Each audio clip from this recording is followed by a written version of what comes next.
Breakfast and brilliant ideas? Coffee and conversation? We're serving up that and much more at IBJ Media's events. Join us at an upcoming event and kickstart your day with fresh ideas and new connections.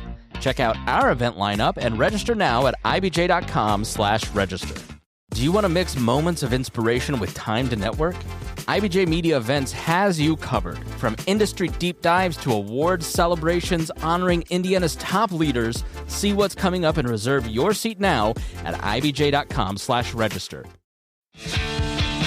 Steel City deal. New details on Nippon Steel's planned $3 billion investment in Northwest Indiana and what it means for a city born of iron and ambition. Mayor Eddie Melton is in studio. A helmet insert that helps people who are deaf still do the activities they love gave birth to a business idea. We'll introduce you to a Butler grad starting her own company coming up in the business of health. And how one Indiana college is helping reimagine its city's downtown through a $100 million revitalization effort. Inside Indiana Business is next. From Indiana's business news leader, this is IBJ Media's Inside Indiana Business with Gerry Dick, presented by Elevate Ventures, Indiana University, and LIUNA. Hello and welcome to Inside Indiana Business. I'm Gerry Dick.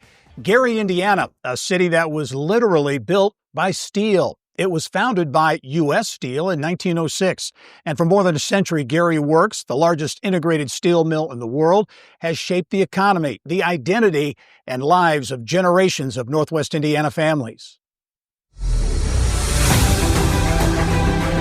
Now, as Nippon Steel's acquisition of U.S. Steel moves forward, details of more than $3 billion in investment targeted for Northwest Indiana are beginning to emerge.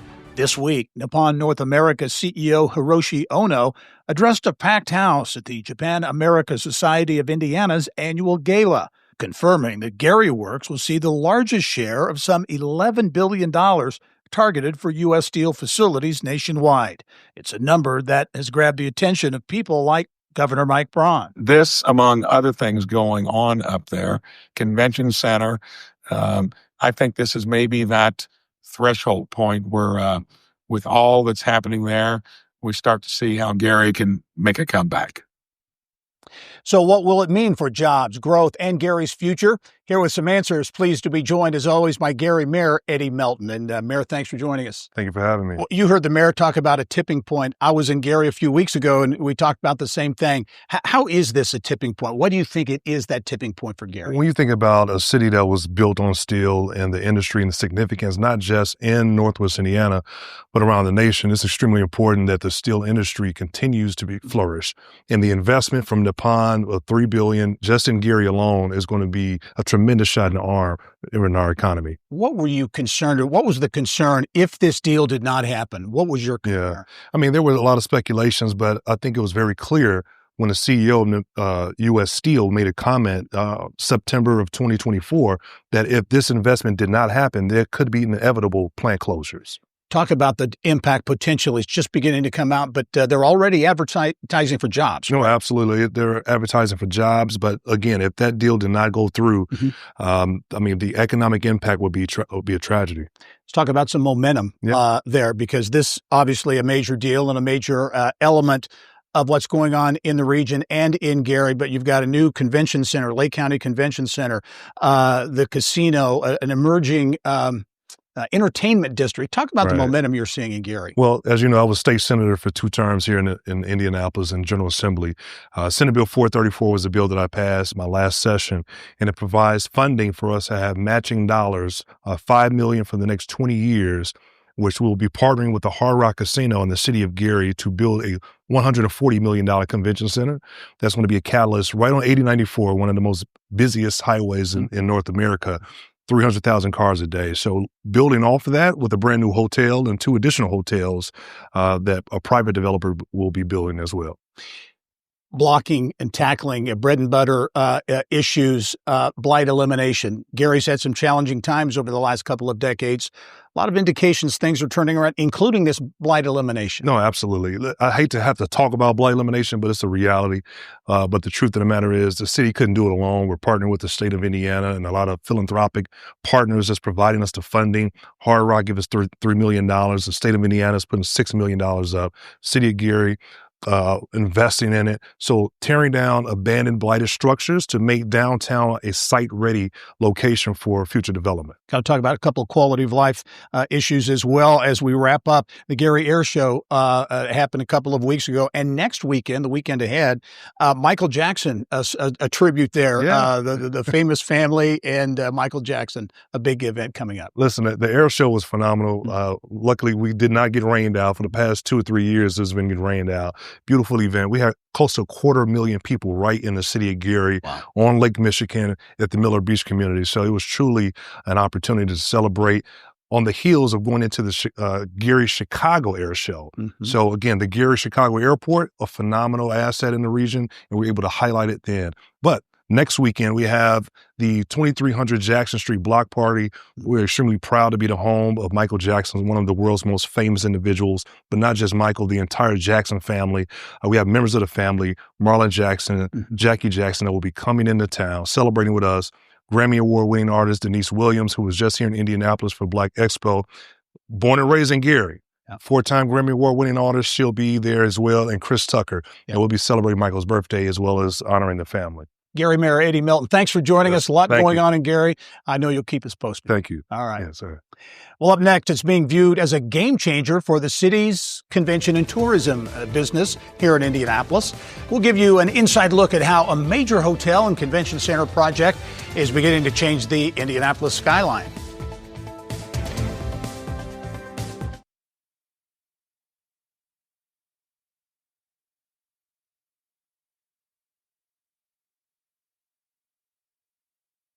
Here's what's making news around Indiana. Brought to you by the Indiana Association of Realtors. Indiana's 21,000 realtors. The neighbors you know, the experts you can count on. I hope that it serves as an entry point for people to come back, for people to invest, for people to view Indianapolis as really the destination that it is. Well, it is being viewed as a transformational project in downtown Indianapolis, and it is halfway complete. The 38-story Signia by Hilton will bring 800 additional rooms to the state's convention and business center. You can see it's changing already. The skyline in downtown Indy will add to the hotel sector, the JW Marriott nearby, the Hyatt Regency also in the picture. In addition to those 800 rooms, the state's largest ballroom is part of the project. It is all part of more than $700 million in investment that includes another expansion of the Indiana Convention Center, which will connect to the Signia by Skywalk.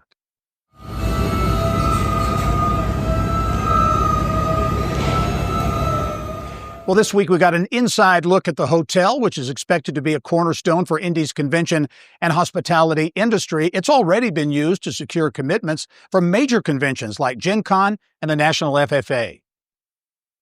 We've already retained about $1.5 billion of tourism-related business. We've already attracted about $1.5 billion in tourism-related business. So not a day goes by that Visit Indy's not selling this project, talking about this project, and touring people in and around the project.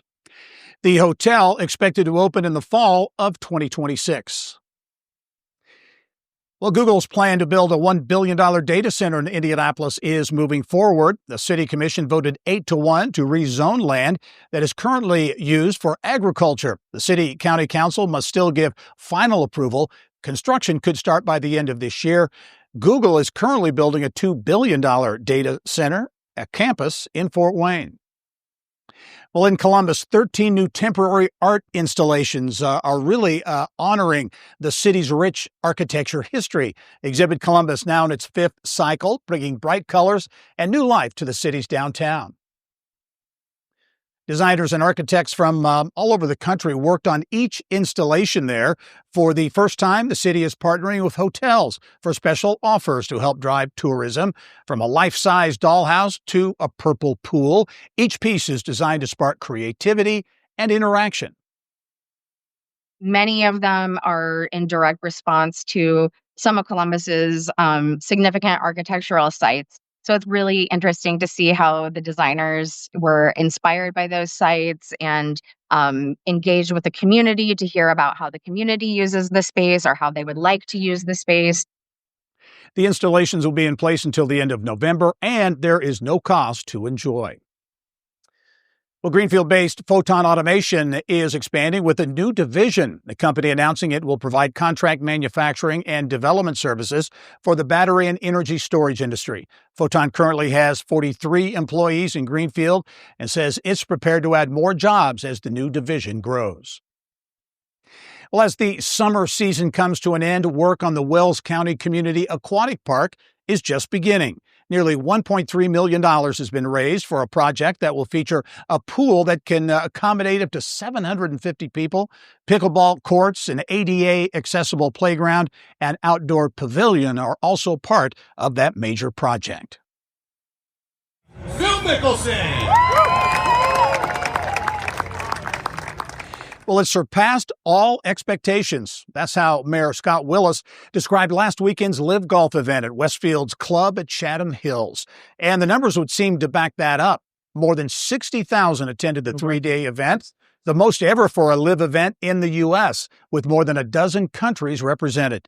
Westfield area businesses also received an economic shot in the arm, projected to be as much as $30 million heading into the event, and Live was impressed, announcing the tournament will return to Westfield next August. Coming up next in the business of health, a Butler grad is on a mission to help her brother and others enjoy the activities they love while protecting an important device. How a young entrepreneur is planning to bring deaf lids to market.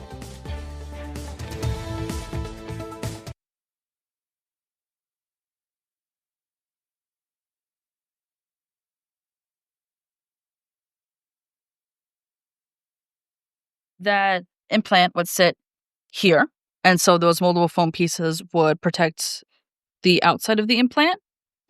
A Butler University grad and Indiana Orr fellow has invented a way to adapt helmets for people with cochlear implants, solving a major problem for the deaf community. The insert is the first of its kind, and she has the patent to prove it. Business of Health reporter Kylie Valletta here now with more. Kylie. Well, thank you, Gary. When doing activities like bike riding, just to name one, people with cochlear implants have faced a problem. A helmet presses on their implant and can damage it. So many take off their device, but now they can't hear. It's a problem Ellie Howe believes she's solved. A cochlear implant can be life-changing for someone who's deaf, but also a hassle when wearing a helmet. An issue Ellie understands firsthand. Her brother, Bart, has had a cochlear implant since he was a kid. Bart's really active. He skateboards, he skis, he snowboards, he does all of those activities. But he takes off the implant to wear a helmet because the helmet can damage the delicate device.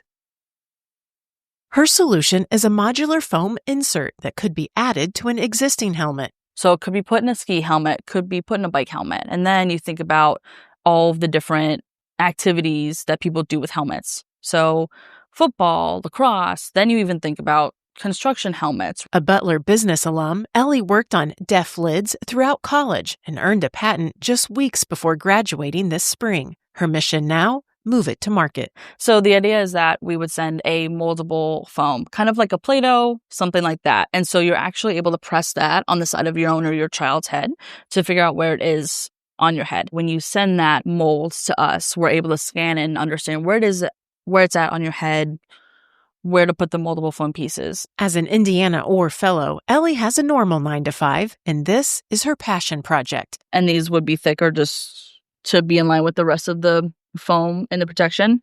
Testing and licensing deaf lids are next on this entrepreneur's agenda. There's kind of two avenues with licensing that I foresee, is going to a helmet company and saying, hey, you could be the first helmet company to do this, license it, and you could add it into your helmet, or go to medical companies and say, hey, this is something, could we get this potentially insured? Shh. Support from the deaf community has inspired each step of deaf lids and lessons learned from her little brother. He's doing all the sports, he's doing all this, and it's something that he has lived with and he's never let it affect him. And so I think building something for him has been really meaningful, and I think that's also been a big catalyst of continuing. I'm just excited for this community to have their moment to shine and to use it is what I'm excited about.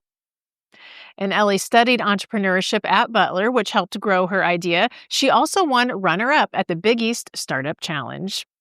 And a special delivery in the tri-state. Ascension St. Vincent Evansville is celebrating the completion of a $17 million renovation of the hospital for women and children. The project includes a complete transformation of the hospital's third floor, improving the OB emergency department, labor and delivery rooms, postpartum, and mother and baby wings. The revamp also adds 6 family suites. This is the first major update since the hospital opened 25 years ago. Big project indeed in Evansville. Back to the Butler entrepreneur, Ellie. You mentioned she was a graduate of the Orr Fellowship program, which is an amazing program. That's right. So it's an early college, early career program. The first 2 years out of college, they place you with an Indiana company. She says without that Orr Fellowship, although that's her full-time job, this is her side hustle doing the venture. She says without the Orr Fellowship, she never would be where she is today with the networking, the guidance. Yep. The entrepreneurial spirit with the Orr Fellowship is great for her. No question. And it's had a real impact. That's right. Thanks, Kylie. Yep. Time now for our Eye on Education, brought to you by PNC Bank. Well, healthcare education is getting a boost in Northeast Indiana through a partnership between Marion Health and Ivy Tech Community College. The new Marion Health Nursing Simulation Lab features high-tech simulation experiences and hands-on training opportunities. Marion Health gave $410,000 toward the project, which also includes a new degree program. Well, Earlham College has been part of life in Richmond since 1859. And after decades of challenges and change, the city is looking towards its next chapter. And once again, Earlham is part of the plan. It's an amount of money that this community has not seen injected at one time ever in its history. Revitalize Richmond is a 5-year, $100 million initiative that aims to transform this eastern Indiana city. Plans call for a makerspace, expanded transit and pedestrian pathways, and historic preservation of downtown building. If you're ever going to draw a map of the state of Indiana, make sure to put Richmond on it from now on. We're here, we're back. This is going to be one of the next major cities in Indiana, and it's going to start downtown. Earlham College and several community partners are leading the charge, including the city's new director of small business success. I want to bring back the vibrancy. There is a ton of energy in our community. You can feel it. It's palpable. I just can't wait to see what this place looks like in 4 years. I don't think it'll be recognizable compared to what we look like today. $30 million is going towards restoring 5 historic buildings along Main Street. The makeover includes adding 100 market-rate apartments and renovated commercial space. Young professionals are going to have new options for living. Empty nesters are going to have new options. So we're really trying to make this initiative very inclusive of multiple different audiences. Lilly Endowment awarded $25 million to Earlham as part of its College and Community Collaboration Initiative. It's designed to encourage colleges and universities around the state to work with local stakeholders. When we wanted to take advantage of this opportunity, we brought in all of those community partners that have been doing this work for a very long time. It's something the college's relationship with the community has waxed and waned over the years. We're a huge economic driver. We bring hundreds of people to the community, both as students and as faculty members, to engage, to live here. And so we want to be a part of the revitalization and just the overall efforts across the community, even outside of downtown. Earlham students are also involved, and the college hopes this massive effort will bring in new students and keep more graduates in the community. We want to help those college graduates see that Richmond is a viable and exciting place to build their life after graduation. Revitalize Richmond is just a portion of that, but it is a big piece. What's going on in Richmond? There are about a dozen projects that fall under the Revitalize Richmond initiative, and the goal is to have all of them complete by 2028. Well, when we come back... I'm Brittany Smith with Yelp, and this week we've rounded up 5 hot new eateries, like this spot here at Macizo Restaurant, to check out across the state.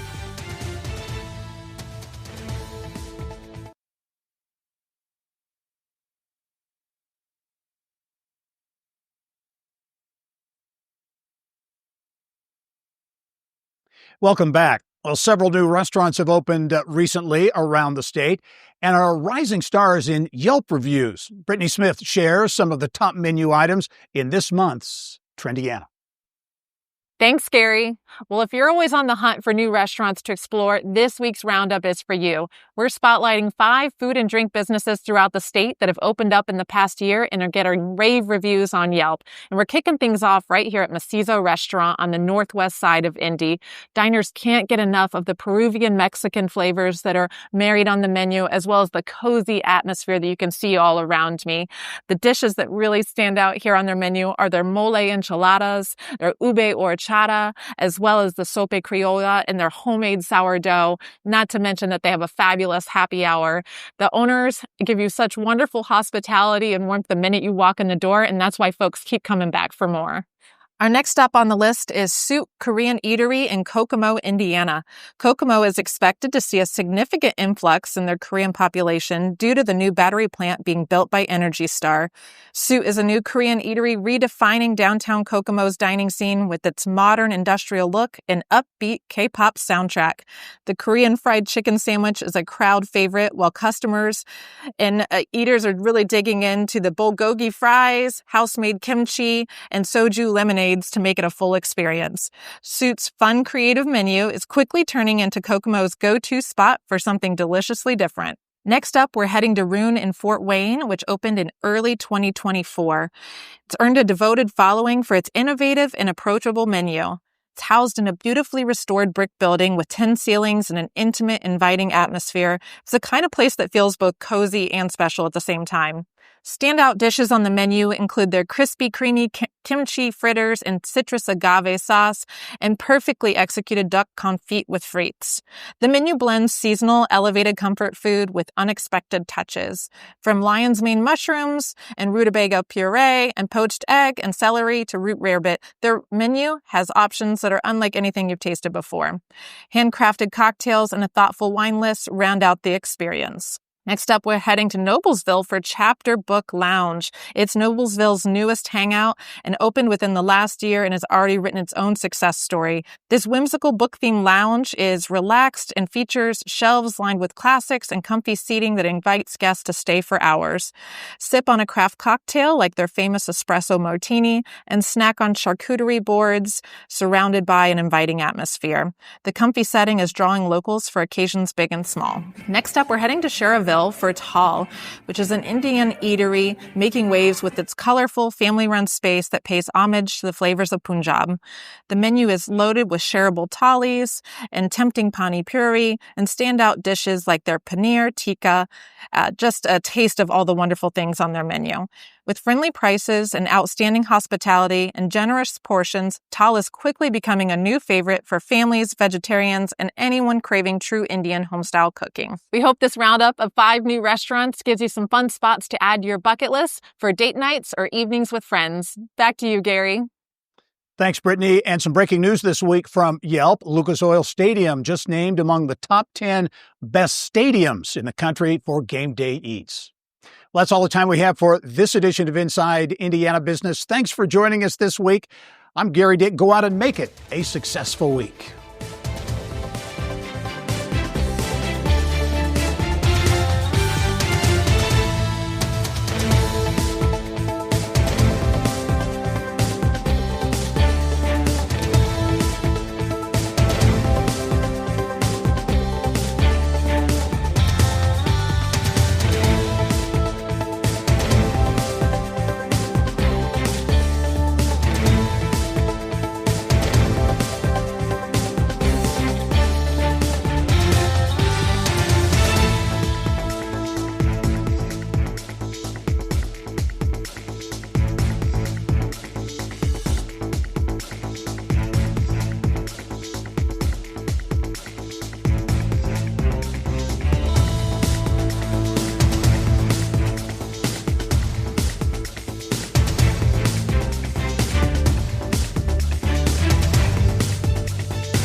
From breaking news to in-depth articles, discover the advantage of unlimited access to all news from IBJ and Inside Indiana Business with our limited time trial.